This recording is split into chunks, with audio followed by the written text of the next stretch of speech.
I knew my son was lying to my face the second he started scratching the back of his neck and staring at the floorboards. That was his tell. It always had been. Even when he was 7 years old and broke the neighbor's window with a baseball, Kevin would stand just like that. Shoulders hunched, eyes glued to his sneakers, scratching that spot right behind his ear. Back then I could just ground him or take away his toys. But he was 40 years old now. And he wasn't taking a cookie from the jar. He was taking the only thing I had left of his father. I sat in my old armchair, the velvet fabric worn smooth under my fingertips. I looked at him, and then I looked at my daughter, Sarah, who was standing by the window. She wouldn't look at me either. She was too busy pretending to fix a curtain that wasn't broken. "Where is it, Kevin?" I asked. My voice came out scratchy. I hadn't used it much that day. Kevin let out a nervous laugh, the kind that sounds like dry leaves crunching. "Mom, we told you. We looked everywhere. You must have misplaced it. You know how you get with things lately. You forget where you put your glasses. It is probably just tucked away in a shoebox somewhere." He was using that tone, the one people use when they talk to toddlers or sick pets. It was soft, condescending, and fake. "I'm senile, Kevin," I said, keeping my hands folded in my lap, so he wouldn't see them shaking. "That box was on my nightstand. It has been on my nightstand for 12 years. Since the day Frank died. I don't move it. I don't touch it. I just look at it. And now the box is gone." Sarah finally turned around. She had her arms crossed tight over her chest. "Mom, listen, we're just worried about you. You're getting older. Things go missing. We can look for it again next week when we come over to clean. But right now we gotta get going. The traffic is gonna be a nightmare heading back into the city." They were rushing. That was another tell. They wanted to get out of this house. They wanted to get away from the guilt sitting heavy in the air. The house smelled like old lavender and dust, and I knew they hated it. They hated coming here. They only came when they needed something, or when they felt obligated. I watched them leave. Kevin gave me a quick peck on the cheek, his lips cold. Sarah squeezed my shoulder, but didn't hug me. I heard the front door click shut, then the sound of Kevin's car starting up in the driveway. The engine roared a little too loud, like he was stepping on the gas to get away as fast as possible. I sat there in the silence for a long time. The house felt bigger when they were gone. It felt emptier. I stood up slowly, my knees popping. I walked into the bedroom. It was a simple room. A bed, a dresser, a nightstand. And right there, on the little lace doily Frank's mother had made, was the empty spot. A perfect square of dust-free wood where the velvet box used to be. They thought I was losing my mind. That was the easiest narrative for them. If Mom is losing her memory, then we didn't steal anything. It just got lost. It is a victimless crime if the victim doesn't remember owning it. But I remembered. I remembered everything. I sat on the edge of the bed and closed my eyes. I could still feel the weight of that ring in my hand. It wasn't a fancy ring. It wasn't something you would see in a magazine. It was a thick, heavy band of gold. Frank had bought it at a pawn shop 3 days before we got married because we couldn't afford a new one. He had worked double shifts at the mill for 3 months to pay for it. I remember the night he brought it home. His hands were covered in grease, and he smelled like sawdust and sweat. He looked so tired, but his eyes were bright. He put it in my hand and closed my fingers over it. "It ain't much, Martha," he had said, "but it is solid. It won break. Just like us." We had worn that promise for 40 years. Through the miscarriage. Through the layoff when the mill closed. Through the years we ate beans on toast so Kevin and Sarah could have new school clothes. Frank never complained. He just worked. And that ring stayed on his finger until his knuckles got so swollen from arthritis that we couldn't take it off even if we wanted to. The nurse had to cut it off him the night he died. I flinched at the memory. The sound of the little saw buzzing. The way Frank's hand lay limp on the hospital sheet. He was already gone by then. I took the pieces of the ring. I had them melted down and recast.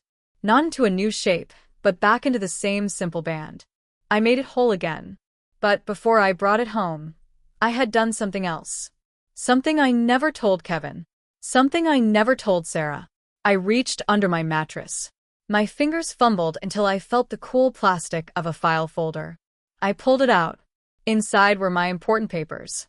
My will, the deed to the house, and a small, yellow slip of paper from the jeweler downtown. I unfolded it. The date was from 12 years ago. It was a receipt for custom engraving and a registration form for a charitable donation. See, Frank and I had a secret.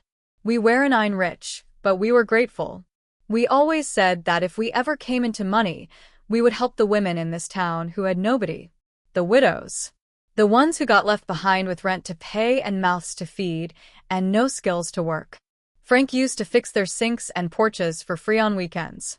He called it the honey-do list for the ladies who don't have a honey anymore. When he died, I wanted to keep that going. But I didn't have money. All I had was the ring. I knew Kevin and Sarah were struggling. Kevin had made some bad investments. He bought a big house he couldn't afford and a boat he never used. Sarah was going through a messy divorce, and she liked expensive clothes too much. They had been dropping hints for months, asking if I had any old savings bonds, asking if I was going to sell the house. I knew they were desperate. I just didn't think they were thieves. I walked to the kitchen and made myself a cup of tea. My hands were shaking so bad the cup rattled against the saucer. I wasn't angry. Anger takes a lot of energy. I just felt a deep, hollow sadness. I spent the next 2 days waiting. I didn't call them. I didn't ask them to bring it back. I knew they wouldn't. If they had taken it, they had already sold it. On Wednesday morning, the phone rang. It wasn't my kids. It was a number I didn't recognize. "Hello," I said. "Mrs. Miller?" a woman's voice asked. She sounded professional. Crisp. Speaking. "Hi, this is Janice from the state auction house downtown. We are calling to verify an item that has come into our catalog for the Saturday's estate auction. We found your name associated with a registry number on a piece of jewelry." My heart stopped. Then it started beating fast, thumping against my ribs like a trapped bird. "A gold band," I whispered. "Yes, Ma. A heavy gold band. It was brought in by a Mr. Kevin Miller. He claimed it was an inheritance from his late father." I closed my eyes. Hearing it out loud made it real. My son hadn't just lost it. He hadn't pawned it at some shady shop on the corner. He had taken it to a high-end auction house. He thought it was worth a fortune. He was trying to get top dollar. "Is everything all right, Mrs. Miller?" the woman asked. "We just need to confirm the provenance before we can list it. The engraving on the interior is unique. We wanted to make sure there wasn't a mistake." I took a deep breath. I looked at the picture of Kevin and Sarah on my fridge. They were smiling, holding up fish they had caught on a camping trip 20 years ago. They looked so innocent then. "There is no mistake," I said. My voice was steady now. "Let the auction proceed." "But Ma, the engraving?" "I will be there on Saturday," I interrupted her. "I will be there to see it sold. Just make sure it is the last item. The headliner." The woman paused. She seemed confused. "Okay. If that is what you want, we can list it as the final lot of the evening." "Thank you," I said. "And Janice, one more thing." "Yes, Mrs. Miller." "Don't tell my son I am coming." I hung up the phone. The next 3 days passed in a blur. I went to the bank. I took out a little bit of cash, enough for a cab fare and a new scarf. I ironed my best dress. It was navy blue with white flowers. Frank always liked me in blue. He said it made my eyes look clear. I practiced what I was going to say. I practiced how I was going to stand. I wasn't going there to cause a scene. I wasn't going there to scream at my children. I was going there to finish what Frank started. Saturday evening arrived. The sky was gray and heavy with clouds. I called a taxi. The driver was a young man with a nose ring and kind eyes. He helped me into the back seat. "Where to, Grandma?" he asked. "The state auction house on 4th Street, I said. He whistled. "Fancy place. You buying something expensive?" I smiled a little. "No. I am just watching." When we pulled up to the auction house, I saw the cars. Mercedes, BMWs, big black SUVs. It was a world I didn't belong in. I was a mill worker's wife. I clipped coupons. I washed aluminum foil to use it twice. I paid the driver and walked up the steps. The security guard at the door looked at my old purse and my sensible shoes.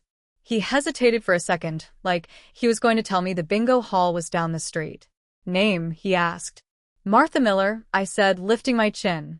I believe I am on the guest list. He checked his clipboard. His eyebrows went up. Right you are. Go on in, Mrs. Miller. Inside, the room was buzzing. It was warm and smelled like expensive perfume and old wood. There were rows of chairs set up facing a podium. People were mingling, holding glasses of champagne. I stayed in the back, in the shadows near a velvet curtain. I scanned the room. It didn't take long to find them. Kevin was wearing a suit that looked a little too tight around the middle. Sarah was wearing a black dress and heels that were too high. They were standing near the front, looking nervous. Kevin kept checking his watch. Sarah was twisting a ring on her finger. They looked like they didn't belong there either. They looked like kids playing dress up. I watched them for a long time. I saw Kevin whisper something to Sarah, and she nodded quickly, her eyes darting around the room. They were counting the money already. They were probably thinking about paying off the boat. Or the credit cards. Or maybe a vacation. They had no idea what that ring was. To them, it was just gold. It was just an object. The auctioneer took the podium. He was a tall man with silver hair and a voice that boomed without a microphone.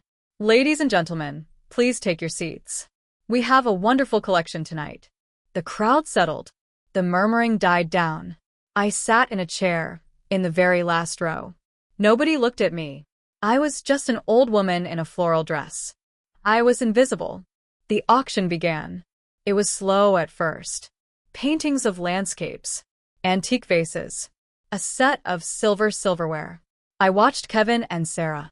They were getting restless. They weren't interested in art or silverware. They were waiting for the payday.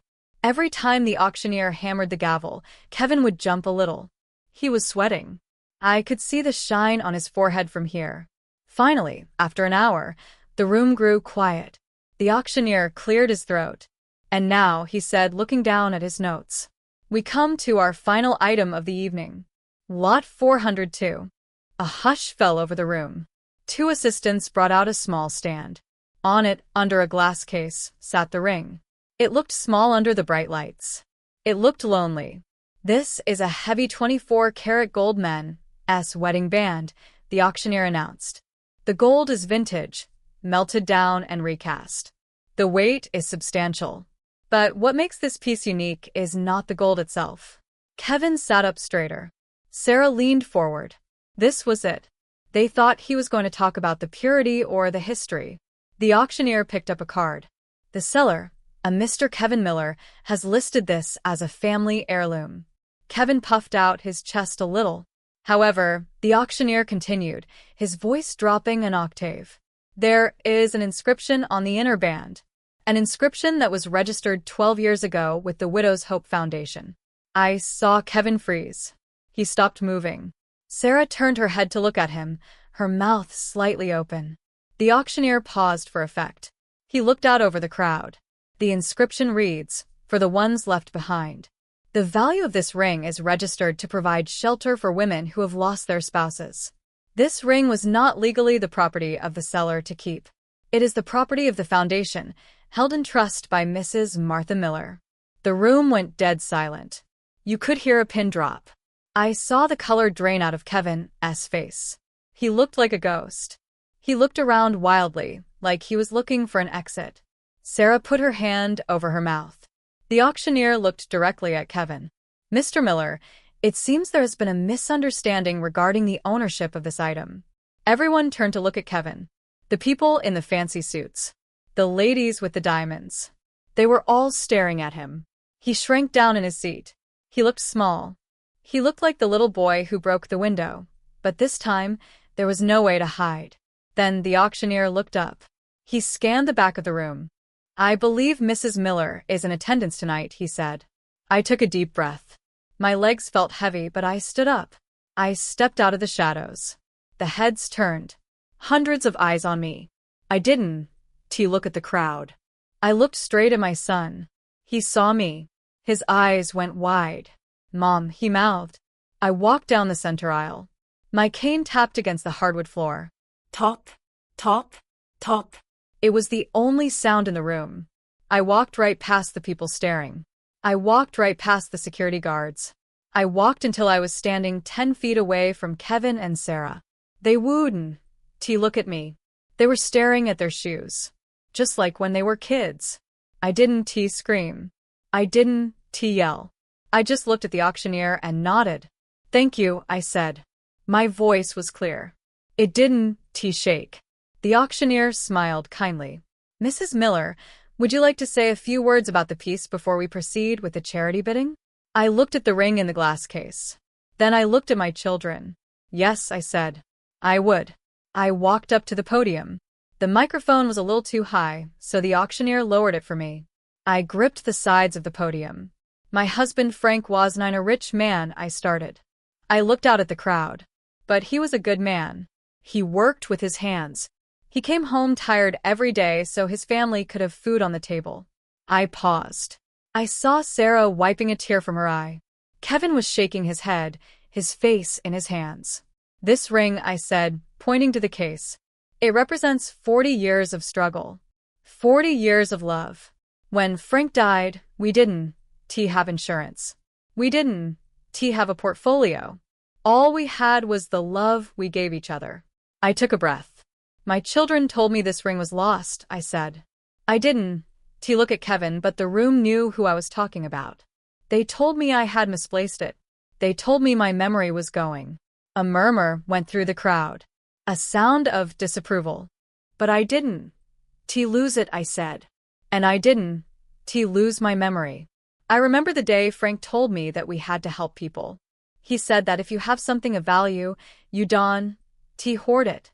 You don't use it to buy things you don't need. You use it to lift someone else up. I looked down at Kevin. He was crying now. Silent, shaking sobs. My son thought this ring was a ticket out of debt, I said softly. He thought it was a quick fix. But this ring is nine for him. And it I-9 for me. I looked at the auctioneer. Sell it, I said. Sell it for every penny it is worth. And give it all to the shelter. Because there are women out there who are cold tonight. There are women who are scared. And my Frank, he never wanted anyone to be scared. I stepped back from the podium. For a second, there was silence. Then one person started clapping. Then another. Then the whole room stood up. The applause was like thunder. It washed over me. I walked back down the aisle. I didn't stop at Kevin's seat. I kept walking. I heard the auctioneer's voice boom out over the applause. Do I hear 5,000? 5,000 to start. I heard someone yell out. 10,000. 15,000. 20,000. The numbers were flying. It was going higher than the gold was worth. Higher than anything Kevin could have imagined. People weren't buying a ring anymore. They were buying the story. They were buying the promise. I reached the back of the room. I pushed open the heavy double doors. The cool night air hit my face. I felt lighter. The weight was gone. I stood on the sidewalk, waiting for a cab. The door behind me opened. Mom. It was Kevin. He was standing in the doorway. His tie was undone. His face was red and blotchy. Mom, please. I turned to look at him. He looked like a stranger. I didn't know, Mom, he stammered. I didn't know about the shelter. We needed the money so bad. I was going to pay you back. I swear. I looked at him. I really looked at him. You stole from me, Kevin, I said. I know, he sobbed. I know. I am sorry. I am so sorry. You didn't just steal a ring, I said. You stole my trust. You looked me in the eye and you lied. You made me feel like I was crazy. You made me feel like I was useless. Mom, please. No, I said. I am going home, Kevin. Alone. But Mom. Don I said. Just Don T. A cab pulled up to the curb. It was the same driver from before. He looked at me, then at Kevin crying in the doorway. He didn't T say a word. He just opened the back door for me. I got in. I didn't, T look back. As we drove away, I looked out the window. The city lights were blurring. I touched the empty finger on my left hand. It was over. The ring was gone. But for the first time in 12 years, I felt like Frank was right there with me. He would have been proud. I closed my eyes and let the car carry me home. I had a lot of thinking to do. About my will. About the house. About who my family really was. But that was for tomorrow. Tonight, the widows were going to be warm. And that was enough. The cab ride home was quiet, but it wasn't an empty quiet. It was the kind of silence you get after a storm passes. The air feels scrubbed clean. The driver glanced at me in the rear-view mirror every couple of minutes. We were about halfway home when he finally spoke up. You know, he said, keeping his eyes on the road. My mom was a widow. She raised 3 of us on a waitress salary. We ate a lot of macaroni and cheese. I looked at his eyes in the mirror. They were kind eyes. It is hard, I said. People dawn, T talk about how hard it is. The bills dawn, T stop coming just because the paycheck does. He nodded. She would have liked you, Mrs. Miller. That was a boss move back there. Real boss move. I chuckled. It was a dry, rusty sound. I hadn't felt like a boss in a long time. I mostly felt like a piece of furniture that people walked around. But tonight I felt alive. You stole from me, Kevin, I said. I know, he sobbed. I know. I am sorry. I am so sorry. You didn't, T just steal a ring, I said. You stole my trust. You looked me in the eye and you lied. You made me feel like I was crazy. You made me feel like I was useless. Mom, please. No, I said. I am going home, Kevin. Alone. But Mom. Dawn, T, I said. Just Dawn, T. A cab pulled up to the curb. It was the same driver from before. He looked at me, then at Kevin crying in the doorway. He didn't, T say a word. He just opened the back door for me. I got in. I didn't, T look back. As we drove away, I looked out the window. The city lights were blurring. I touched the empty finger on my left hand. It was over. The ring was gone. But for the first time in 12 years, I felt like Frank was right there with me. He would have been proud. I closed my eyes and let the car carry me home. I had a lot of thinking to do. About my will. About the house. About who my family really was. But that was for tomorrow. Tonight, the widows were going to be warm. And that was enough. The cab ride home was quiet, but it wasn't an empty quiet. It was the kind of silence you get after a storm passes. The air feels scrubbed clean. The driver glanced at me in the rear-view mirror every couple of minutes. We were about halfway home when he finally spoke up. You know, he said, keeping his eyes on the road. My mom was a widow. She raised 3 of us on a waitress salary. We ate a lot of macaroni and cheese. I looked at his eyes in the mirror. They were kind eyes. It is hard, I said. People dawn, T talk about how hard it is. The bills dawn, T stop coming just because the paycheck does. He nodded. She would have liked you, Mrs. Miller. That was a boss move back there. Real boss move. I chuckled. It was a dry, rusty sound. I hadn't felt like a boss in a long time. I mostly felt like a piece of furniture that people walked around. But tonight I felt alive. My hands were still shaking a little, but not from nerves. From adrenaline. When I got home, the house was dark. Usually, the darkness made me feel lonely. I would turn on the TV just to hear voices. But tonight I didn't. Turn on the TV. I walked into the kitchen and poured myself a glass of water. I stood by the sink and looked out at the backyard. The moon was high and bright. I slept better that night than I had in years. No tossing and turning. No worrying about where the ring was. I knew exactly where it was. It was doing the work Frank wanted it to do. The next morning, the phone rang at 9:00 sharp. I was sitting at the kitchen table, buttering a piece of toast. I knew who it was. I picked up the receiver. Mrs. Miller, Janice's voice was breathless. She sounded like she had just run a marathon. Good morning, Janice, I said. Mrs. Miller, I dawned, to even know where to start. After you left, the room went crazy. I have never seen anything like it in 20 years of auctions. People were crying. People who came to buy antique furniture were emptying their checkbooks. I took a bite of my toast. How much, Janice? She paused. There was a crackle on the line. $250,000. I stopped chewing. I put the toast down. Say that again. 250,000. A tech CEO from Silicon Valley won the bid. He said he wanted to return the ring to you, but then the lady from the foundation stood up and said the money would build an entire new wing for the shelter. He wrote the check on the spot.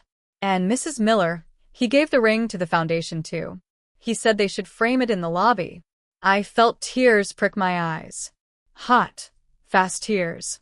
Frank's ring. A piece of gold he bought with overtime pay. It had turned into $250,000. It was a miracle. That was the only word for it. Thank you, Janice, I whispered. We will have the paperwork ready for you on Monday, she said. You are a hero, Mrs. Miller. I hung up the phone. I wasn't a hero. I was just a woman who got tired of being lied to. I knew Kevin and Sarah would come back. They had to. They were like moths to a flame, and right now, the drama was the flame. They showed up around noon. I heard the car doors slam. I watched them from the window. They looked wrecked. Kevin's eyes were puffy. Sarah was 9 wearing makeup, which was something I hadn't seen since she was 16. I didn't unlock the door. I waited for them to use their keys. They walked in slowly. No rushing today. No checking watches. Mom, Kevin said. He stood in the entryway. He looked like he wanted to hug me, but he was scared I might hit him with my cane. I sat in my armchair.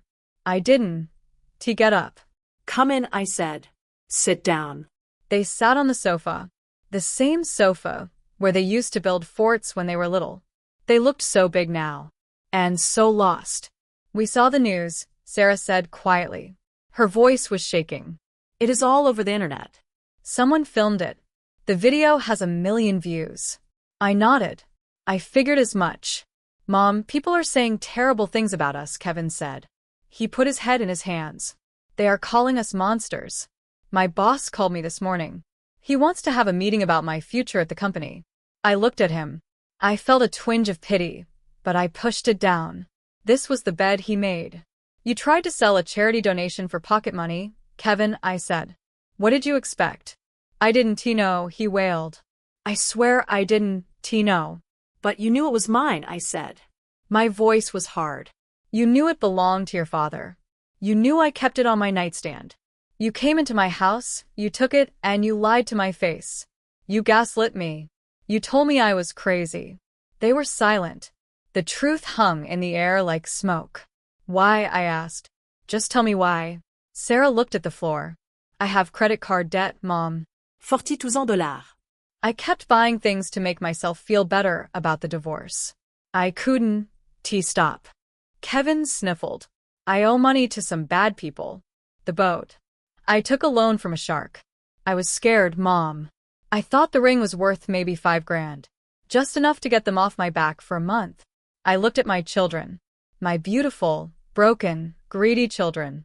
I had raised them to be better than this. Frank had raised them to be better. Somewhere along the way, the world had got its hooks in them. They wanted the easy way out. I stood up. My knees popped, but I stood tall. I love you, I said. You are my kids. I will always love you. They looked up, hopeful. They thought this was the part where I fixed it, where I wrote a check or told the world it was all a misunderstanding. But I continued, I can trust you. And I can if people I don't trust in my house. Mom, what are you saying? Sarah asked, her voice rising in panic. I am changing my will, I said. Kevin shot up from the sofa. Mom, you can do that. I can, I said. And I am. I called my lawyer this morning after Janice called me. The house, the savings, the life insurance. It is all going to the Widow's Hope Foundation. Silence. Absolute silence. But that is our inheritance, Sarah whispered. That is Dad's money. No, I said. Dad's money was the sweat on his back. Dad's legacy was helping people. You too, you have your own lives. You have your own hands. You can work. You can pay off your debts the way your father and I did. By working. Kevin looked like I had slapped him. Mom, you are cutting us off. I am setting you free, I said. As long as you think there is a safety net, you are never going to learn how to fly. You are 40 years old, Kevin. It is time to grow up. I walked to the door and opened it. I think you should go now, I said. Mom, please, Sarah cried. She stood up and reached for me. I stepped back. I need space, Sarah. I need time.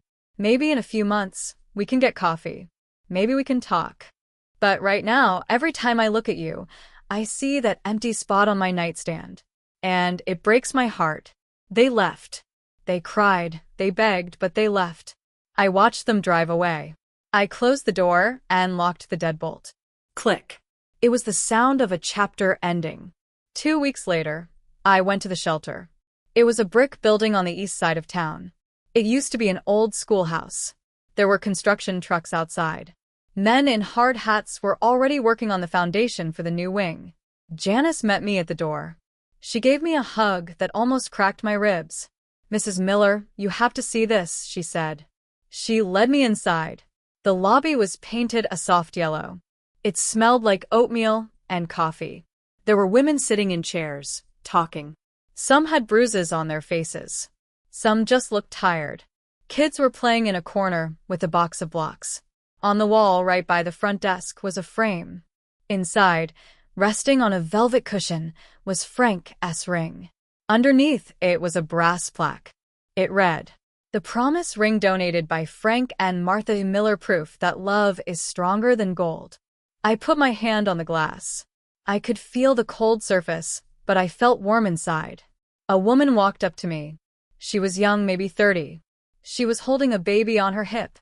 She looked tired, but her eyes were bright. "Are you Martha?" she asked. I nodded. "I am." She shifted the baby and held out her hand. Melena. My husband died in a car accident 3 months ago. I lost the apartment. I slept in my car for a week with Leo here. She looked at the baby, then back at me. "Because of you, we have a room," she said. Her voice cracked. "Because of that ring, I have a warm bed for my son. I have a job interview tomorrow. They are helping me with a suit." I took her hand. It was rough, like mine used to be. "You're gonna be okay, Elena," I said. "You're strong." She squeezed my hand. "Thank you." I don't have anything to give you, but thank you. "You have already given me everything," I said. I stayed for lunch. I sat with the women. We ate soup and bread. We talked about our husbands. We laughed about the silly things they used to do. For the first time since Frank died, I didn't feel like a widow. I felt like part of a sisterhood. When I left, the sun was setting. The sky was streaks of purple and orange. I stood on the sidewalk and looked at the construction site. I could almost see Frank standing there. He was wearing his old flannel shirt and his work boots. He was smiling. He gave me a thumbs up. I smiled back. I hailed a cab. The driver this time was an older man. He didn't know who I was. He didn't know about the auction or the viral video. "Where to, lady?" he asked. I gave him my address. Then I leaned back in the seat. "You have a good day?" he asked, glancing in the mirror. I looked down at my hands. They were old and wrinkled. My ring finger was bare. But I didn't feel the loss anymore. I felt lighter. I felt free. I had lost a ring, but I had found my voice. I had lost the illusion of my children, but I had found a family of hundreds. "Yeah," I said, looking out the window as the city lights flickered on. I had a really good day. I realized then that Frank was right. The ring didn't break. It just got bigger. It got big enough to hold all of us. And that was worth more than all the gold in the world.